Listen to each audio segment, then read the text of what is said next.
So how could this be more complex? Well, there could be an extra downward force. So in this problem, the block is being pulled to the right, but something else is also pushing down on it.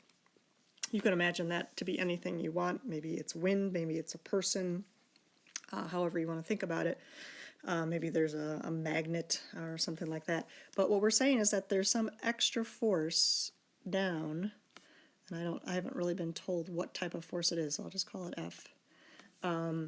That's acting on this object. But it's still got to be true that because the object moves to the right, the forces in the y direction have to balance out. And so my picture can't be really accurate here. If I have mg and F both pushing down, this normal force is going to have to respond and be bigger.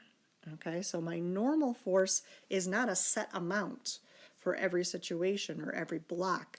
The normal force responds to all the other forces that are acting on it.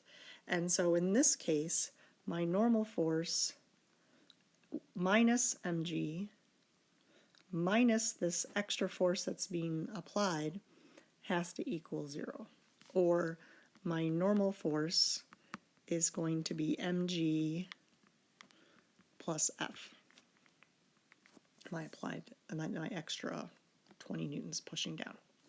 And then I can go ahead and do my same setup here. Okay, so it's not really changing how I think in the x direction. It's still the applied force minus friction.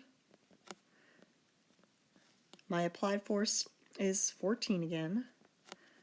I'm still going to use 0.2 as my coefficient of friction. The difference, though, is that my normal force is not just the weight. My normal force is my weight, so that's the 40, plus this extra applied force of 20.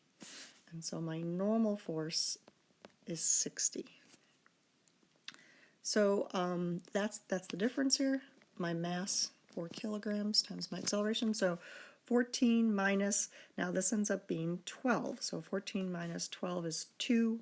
2 divided by 4 is 0.5. So that extra downward push changed the acceleration from 1.5 to 0.5 meters per second squared because the frictional force was bigger, because the normal force was bigger. The normal force is a measure of how much interaction there is between the two objects.